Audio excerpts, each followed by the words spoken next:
Hey all of you amazing adventurers! Today, we're going to be covering a couple of viewer-submitted RPG stories. These viewer-submitted stories were sent in by Cheeselizard. I'm sorry, this story was not sent in by Cheeselizard. It was instead sent in by Cheeselizard. Cheeselizard, I'm really sorry. I botched your name a couple of times, because I'm an idiot. Anyway, thank you so much for sharing your tales. And if you would like to share your story, you can do so on Discord or by email. Anyway, let's go ahead and get into these tales. How a new player made all Fireball memes true. So I've been wanting to play an in-real-life game for a while. I finally convinced some of my friends to try a Fallout campaign. 2 dropped, so we decided to switch to 5e, since it was much easier, and I was more familiar with it. 2 new players joined, giving us a full party. The party originally consisted of a ranger named Torin, played by Will, a second ranger named Evelyn, played by Bethany, a dragonborn barbarian named Sad Boy, trademark, played by Joey, a rogue named Dr. Evans, played by Alex, and a wizard named JoCat, played by Dalton. I would like to make it clear that I'm not mad at anyone in this campaign. We look back at these sessions and laugh. I just wanted to share it. My first mistake was starting a party of mostly new players at level 5. The first encounter went okay. The barbarian ran off and soloed bandits alone. After the party took care of the rest, they went into a nearby town to rest. At this point, they were part of a guild ran by a high-level wizard, and that's where they would get a quest. After the party woke up, we took turns role-playing what they wanted to do for the day. Most characters went shopping, all except Dalton and Will. Dalton wanted to grab the next quest, and decided to go to the mayor's office. After a failed chat with the secretary, he used invisibility to sneak past her and spoke to the mayor. The conversation went as followed. Is there a job you have for us?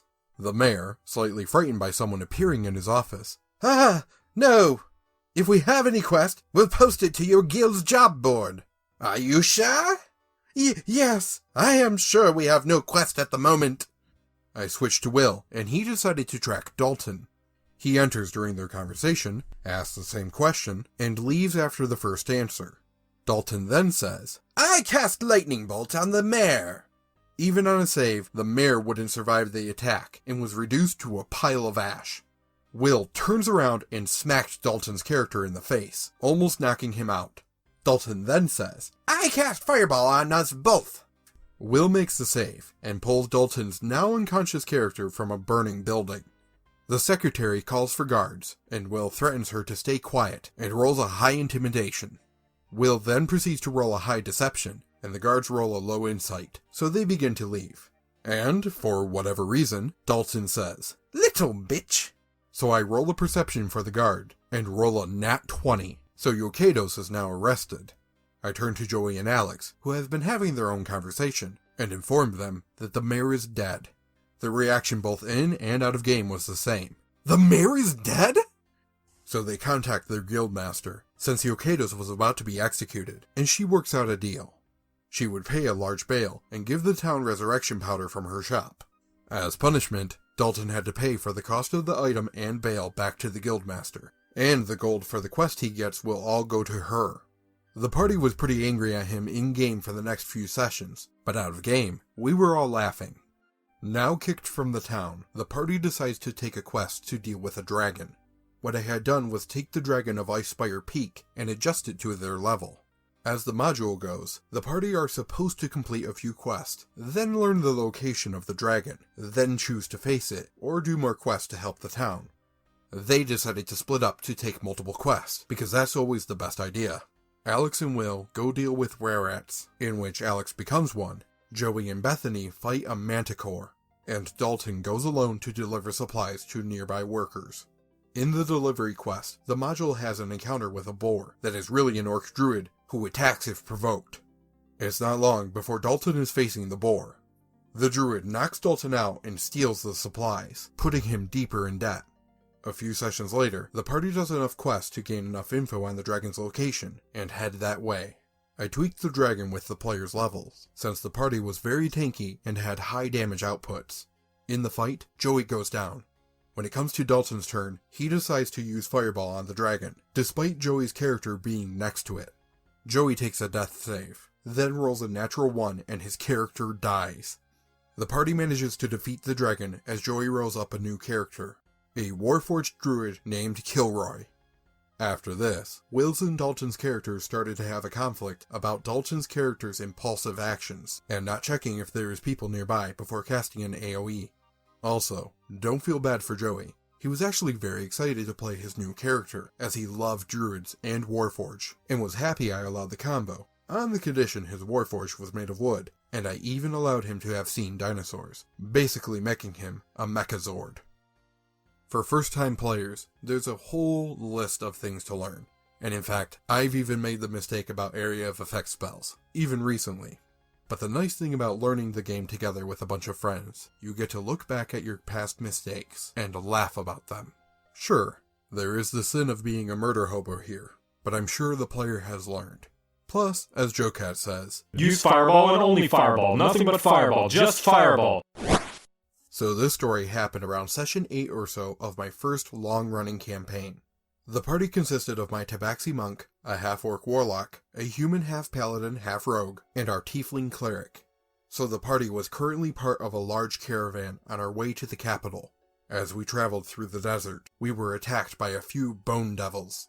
The tiefling, knowing Infernal, heard one of them demand an item we didn't know about. The cleric asked where it was, and was told it was in the direction of the tent of the man who hired us. She ran there, and started to search, in hopes it would prevent future fights with bone devils and other undead. The man who hired us decided to explain what the item was. A large diamond, filled with 10,000 souls. Not long after, we defeated the bone devils. The warlock used fly on my monk, allowing him to hit the bone devil in the air and stun it with stunning strike. After a long rest, the cleric said she could cast a non-detection spell on the diamond to prevent anything else from sensing it. She was allowed to, and the caravan made their way to a town called Traveler's Pass. It was a small yet popular town, as people would bring dead adventurers and travelers found on the road to the town to give them a proper burial. This will be important later. I decided to ask the cleric about what she was hiding, and she showed him the diamond. Upon making skin contact with the diamond, she took some neurotic damage and dropped it. The GM then said, make a perception check. We both rolled about average, and the GM said continue. We thought nothing of it, and played out the day. The next morning, we awoke to the sound of screaming and rushed outside. We were met with a horde of zombies, and the cleric checked the diamond, which now looked completely normal. Turns out, it slightly cracked when she dropped it, and the souls poured out overnight. Now, 10,000 souls looking for a new body were released. This wouldn't be a problem, if it wasn't for the fact that there was a massive graveyard full of corpses. The caravan rushed out of the town, and we make haste to the capital, the cleric casting a spell that allowed a few hundred people to escape the horde unharmed. Our campaign that didn't have a set story now went into the direction of stopping this horde, as the cleric took the blame and wanted to fix her mistake. I would like to point out that, while we still argue how a diamond cracked from a 4-foot fall, we still enjoyed the campaign and loved the GM who ran it. Although I do agree with the players that a 4-foot fall wouldn't crack a diamond, it gave the players an interesting story to play out. Sometimes a DM will make a mistake, or make a call on something that you as the players might not agree with. That doesn't mean you drop out of the campaign right away. If it's a moral issue, that's a different scenario. But for a game scenario, the DM made a call, and the players could have gotten upset about it, but instead they rolled with it, and they love to play those games. Just remember, everyone is human, and we all make mistakes. Cheeselizard, thank you so much for sharing your tales. I really enjoyed them, and I hope you all did too. If you did, please hit the like button. It helps out the channel immensely. And if you want to share your story, you can do so on Discord or by email. That's gonna do it for today. And until next time, hope you feel inspired.